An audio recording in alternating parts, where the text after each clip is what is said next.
Hello my dear students, welcome back to my channel scholarly minds and I hope you all are doing great. तो बच्चों, आज के इस video में हम लोग आपके PHIC 132 की फाइनल रिवीजन करने वाले हैं।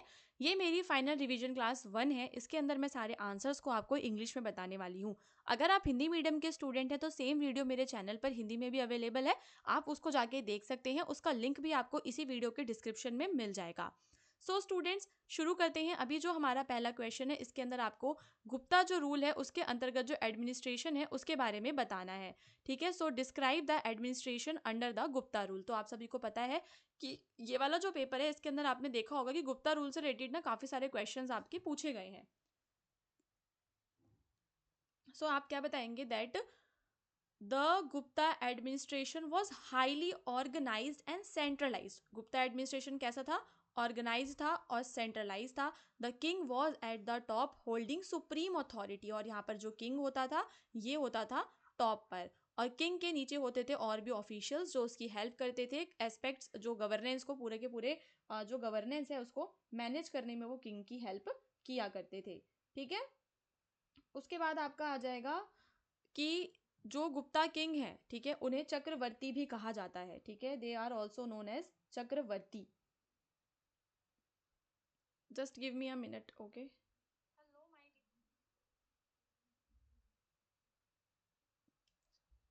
ओके, सो आपको किंग के रोल के बारे में बताना है। The Gupta king were considered to be Chakravarti यानी कि universal ruler. They had absolute power over military, law and administration. तो यहाँ पर जो गुप्ता रूलर है उसको बहुत ही ज़्यादा एब्सोल्यूट पावर उसके पास होती थी।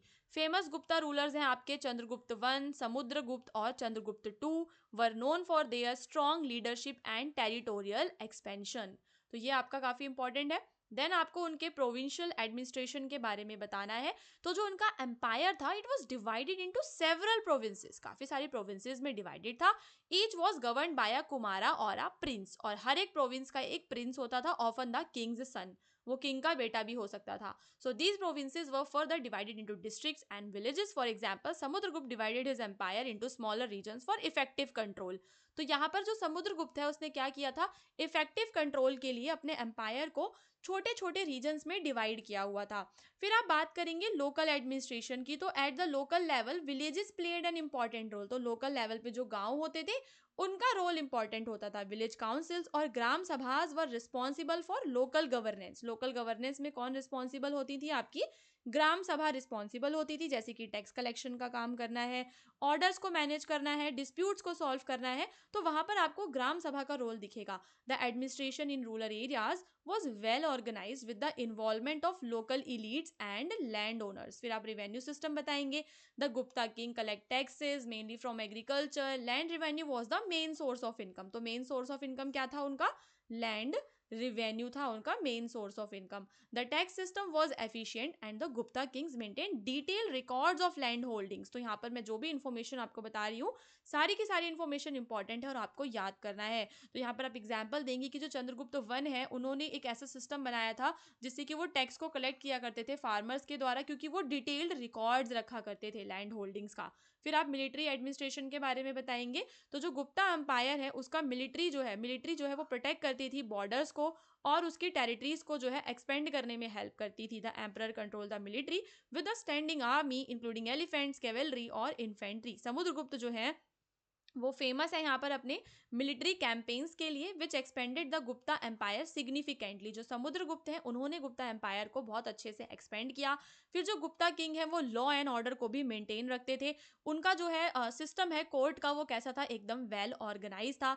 जो किंग है वो फाइनल अथॉरिटी होता था और जजमेंट्स को पास करा करता था किंग सीरियस केसेस के ऊपर। लीगल मैटर्स जो हैं उनको वो किसके अंतर्गत आते थे? ट्रेड और प्रॉपर्टी के जो मैटर्स होते थे वो धर्म अधिकारियों के अंतर्गत आया करते थे। फिर आपको नेक्स्ट क्वेश्चन में बताना है कि जो हर्षवर्धन है उनके एम्पायर के बारे में आपको इंफॉर्मेशन देनी है। तो जो हर्ष का एम्पायर है उसको हम हर्षवर्धना एम्पायर भी कहते हैं, जो कि 7th सेंचुरी का one of the largest empire था।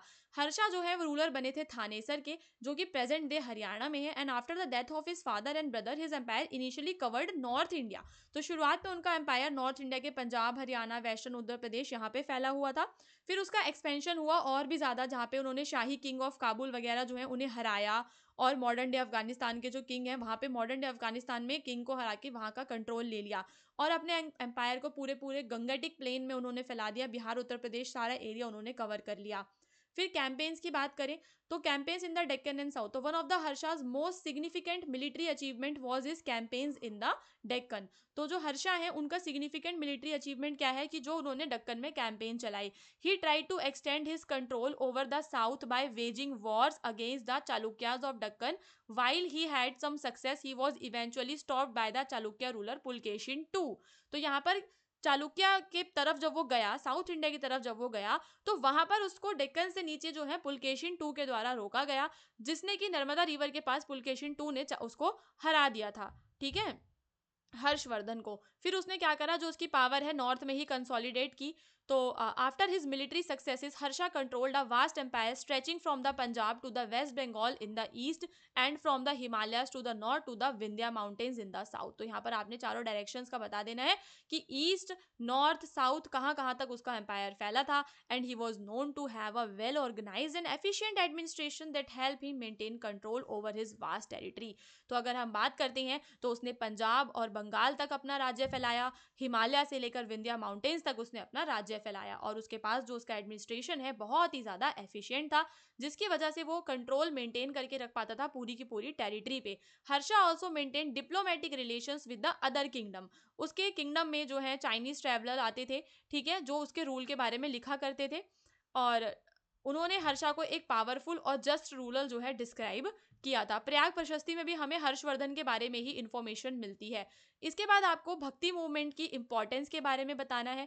सो the bhakti movement was a significant religious reform movement in India that played a crucial role in shaping the history of Indian religion.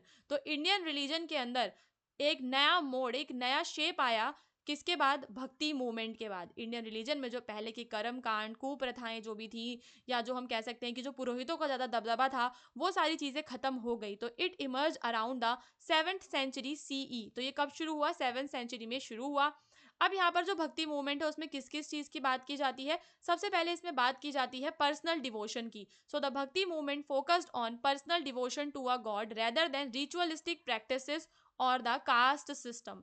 तो यहाँ पे ये कहता है कि जो भगवान है, जो ईश्वर का मामला है, वह व्यक्ति का पर्सनल मामला है, इसको किसी भी रिचुअल से या कास्ट सिस्टम से हमें नहीं जोड़ना चाहिए। The shift brought a more individualistic approach to religion where the followers could establish a personal connection with the deity. तो जो भी लोग फॉलो कर रहे हैं धर्म को, वो अपने भगवान के साथ अपने पर्सनल कनेक्शंस को एस्टैब्लिश कर लेंगे। It made religious practices more accessible to common people. अब यहाँ पर जो आम आदमी भी है वो भी धर्म का पालन कर पाएगा। पहले की तरह जो रिजिड कास्ट स्ट्रक्चर था उसे समाप्त कर दिया गया भक्ति मूवमेंट के तहत। साथ ही साथ जो भक्ति मूवमेंट है उसने कास्ट सिस्टम को चैलेंज किया। जो भी हमारे भक्ति सेंट्स थे, जिसमें आपके संत तुकाराम है, कबीर है, गुरु नानक है, मीराबाई है, इन सब ने कास्ट बेस्ड हायरार्की को खत्म करने की बात की। They emphasize that devotion to God was open to everyone. भगवान से अगर आपको डिवोशन रखना है तो वो हर किसी के लिए ओपन होना चाहिए, चाहे वो किसी भी कास्ट का हो या किसी भी जेंडर का हो। फिर यहाँ पर अलग अलग जो भगवान है, अलग अलग जो डीटीज हैं, उनका इंटीग्रेशन देखने के लिए मिलता है। Earlier Hinduism was centered on rituals and the worship of many gods. The Bhakti movement encouraged devotion to a single god. तो भक्ति मूवमेंट में क्या हुआ? एक जो भगवान होते हैं, एक भगवान को पूजने की बात की गई थी। ठीक है, this encourage religious diversity and tolerance leading to the rise of regional deities and the flourishing local cult. उसके बाद वर्नाकुलर लिटरेचर का स्प्रेड हुआ। तो जो भक्ति सेंट है उन्होंने हिम्न लिखे, पोइट्रीज लिखी रीजनल लैंग्वेजेस में, जैसे कि तमिल में, मराठी में, हिंदी में। This made religious teachings accessible to a wider population, जिसकी वजह से जो रिलीजियस टीचिंग्स है वो एक बड़ी पॉपुलेशन तक पहुंची, including those who did not understand Sanskrit. For instance Tulsidas wrote Ramcharitmanas in Hindi which popularize the story of Ram among common people. तो यहाँ से जब वो हिंदी में लिखी गई तो आम जनता तक जो है वह पहुंची। इसका इम्पैक्ट क्या पड़ा हिंदुइज्म और दूसरे रिलीजन पर? तो जो भक्ति मूवमेंट है not only impacted Hinduism but also influence other religion traditions like Islam और Sikhism. Guru Nanak, the founder of Sikhism, integrated elements of Bhakti philosophy in his teachings, emphasizing devotion to one God. यहाँ पर सिर्फ बात होती थी किसकी? एक भगवान की पूजा करने की, और जो भी रिचुअल्स होते हैं उन्हें रिजेक्ट करने की बात की जाती थी. कई सारे सूफी सेंट हैं इस्लाम के जिन्होंने सिमिलर आइडियाज को शेयर किया. भक्ति सेंट्स ने सोशल रिफॉर्म लाने की भी कोशिश की, जैसे कि इक्वेलिटी की बात करते थे वो, नॉन वायलेंस की बात करते थे, कंपैशन की बात करते थे. इसमें आपके रामानुजन, कबीर और मीराबाई हैं जिन्होंने सोसाइटी की जो नॉर्म्स है उनको चैलेंज किया और यूनिवर्सल लव का जो मैसेज है वो फैलाया. तो भक्ति movement was crucial in reshaping the religious landscape of India. It democratized spirituality, broke social barriers and helped in the creation of more inclusive religious atmosphere. तो जो भक्ति मूवमेंट है उसने क्या किया है? इंडिया का जो रिलीजियस लैंडस्केप है उसको एक नया शेप दिया. जो भी समाज में बुराइयां थी, बैरियर्स थे, वो खत्म हो गए और जो रिलीजन है वो एक प्रकार से बहुत ही ज़्यादा इंक्लूसिव बन गया, यानी कि हर किसी के लिए बन गया. उसके बाद स्टूडेंट्स आपको यहाँ पर ये शॉर्ट नोट्स लिखने के लिए आते हैं, तो एक बार हम फटाफट से देखेंगे कि कौन से शॉर्ट नोट में आपको क्या लिखना है. जैसे कि पल्लव आर्किटेक्चर है, गुर्जर प्रतिहार है, इन सब पे आपके एग्जाम में शॉर्ट नोट्स आ सकते हैं. तो सबसे पहले आप लोग पल्लव आर्किटेक्चर के बारे में देखो. तो जो पल्लव आर्किटेक्चर है वो 6 से लेकर 8th century under the Pallava dynasty flourish किया था साउथ इंडिया के अंदर, and it is known for distinctive style specially in rock cut temple and monolithic structures हमें यहाँ पर देखने के लिए मिलते हैं. जो पल्लवाज हैं उन्होंने फेमस रॉक कट टेम्पल्स बनाए, ठीक है, बड़े से पत्थर में से काट के टेम्पल बना देना, जिसमें आपका महाबलीपुरम है, रथ टेम्पल है, शोर टेम्पल है. They also carved intricate sculptures into cliffs with notable example being Arjuna's penance and Pancharathas. तो ये नाम है स्कल्पचर्स की जो मूर्तियां होती हैं उन्हें भी इन्होंने कार्व किया. Pallava architecture is marked by the use of granite and the development of Dravidian style. Dravidian style वही जो साउथ इंडिया का आपका स्टाइल होता है टेम्पल बनाने का, वो इसको फॉलो किया करते थे. शिखर वगैरह बनाया करते थे, शिखराज जो आपके होते हैं टेम्पल्स के ऊपर, शिखर वाले टेम्पल्स बनाया करते थे. देन फिर आपको गुर्जर प्रतिहार पर शॉर्ट नोट लिखना है. So the Gurjara Pratihara dynasty was one of the major powers in the northern India with its kingdom stretching from Rajasthan, Gujarat and the parts of Madhya Pradesh. The dynasty is most famous for resisting Arab invasions. ये जो dynasty है क्यों famous है? क्योंकि जो अरब थे उनके invasions को ये रेजिस्ट करती है and maintaining a strong hold in the north western part of India. The ruler Nagbhat I is credited with defeating the Arabs at the Battle of Rajasthan, while Raja Bhoja and Mahendrapala I are noted for prompting cultural and administrative advancement. तो यहाँ पर जो आपके ruler हैं Nagabhata one जो हैं उन्हें credit मिलता है कि उन्होंने अरब को हराया था जब राजस्थान में बैटल हुआ था, जबकि जो राजभोज और महेंद्रपाला हैं वो उन्होंने कल्चरल और एडमिनिस्ट्रेटिव एडवांसमेंट ज़्यादा किए हैं. तो जो गुर्जर प्रतिहार हैं were also the pattern of art, architecture वगैरह, लिटरेचर वगैरह, इन सबको ये पैटर्नेज दिया करते थे, ठीक है, अपने दरबार के अंदर. फिर पोस्ट गुप्ता पीरियड में अगर आप लोग लैंड ग्रांट्स की बात करेंगे, so in the post Gupta period land grant become an important feature of Indian administration. जो ज़मीन है उसको दान में दे देना. जो किंग होते थे, नोबल्स होते थे, वो रिलीजियस इंस्टीट्यूशंस को लैंड ग्रांट्स देते थे, ब्राह्मण को, टेम्पल को और मिलिट्री ऑफिसर्स को जो है इन एक्सचेंज फॉर सर्विसेज और रिलीजियस मैरिट्स के थ्रू दान में ज़मीन मिला करती थी. So these land grants help in the expansion of agriculture and were vital for the sustenance of growing feudal system. तो यहाँ पर क्या हो रहा है, देखो, ब्राह्मण है, जो ब्राह्मणों को लैंड ग्रांट मिल रहा है, टेम्पल वालों को मिल रहा है, मिलिट्री ऑफिसर्स को, सबको क्या मिल रही है? ज़मीन मिल रही है जो कि उनके सस्टेनेंस के लिए इंपॉर्टेंट है और फ्यूडल सिस्टम भी इससे ग्रो हुआ. So the practice of tax free land grant for temple and Brahmins is well documented in inscription of the period. So ये जो टैक्स फ्री लैंड ग्रांट है इसके बारे में हमें इंस्क्रिप्शन में पढ़ने के लिए मिलता है. However this also lead to a gradual erosion of the royal authority over land and the rise of local powers. इसके बाद आपको अजंता की पेंटिंग्स के बारे में बताना है. तो जो अजंता की पेंटिंग्स हैं are a series of Buddhist wall painting found in Ajanta caves in the Maharashtra dating from 2nd century BCE to 6th century CE. These paintings depict various जातक टेल्स. ये हमें अलग अलग जातक टेल्स के बारे में बताती हैं जो कि बुद्धा की प्रीवियस लाइफ से जुड़ा हुआ होता है और बुद्धा की लाइफ के बारे में भी ये पेंटिंग्स हमें बताती हैं, ठीक है. इनमें इंटीग्रेट डिटेल्स हमें देखने के लिए मिलती हैं, विविड कलर्स देखने के लिए मिलते हैं और पोर्ट्रेयल देखने के लिए मिलता है रिलीजियस थीम्स का, ठीक है, in the everyday life in ancient India. The paintings also showcase early reforms of the Indian perspective and naturalistic styles. So students यहाँ पर क्या है कि आपको ये पता होना चाहिए कि जो पेंटिंग्स हैं ये गुप्ता पीरियड के दौरान लिखी गई हैं और ये मास्टरपीस है इंडियन आर्ट का। So I hope you all are getting my points. अब आपको अगर इसका पीडीएफ डाउनलोड करना है तो वो पीडीएफ आज रात को 11 बजे तक जो है अपलोड हो जाएगा हमारी वेबसाइट पर, जिसका नाम है हमारी वेबसाइट का हिंदुस्तान नॉलेज। ठीक है, और फिर आप वहाँ से अपनी पीडीएफ को डाउनलोड कर कर अपनी रिवीजन कर सकते हैं।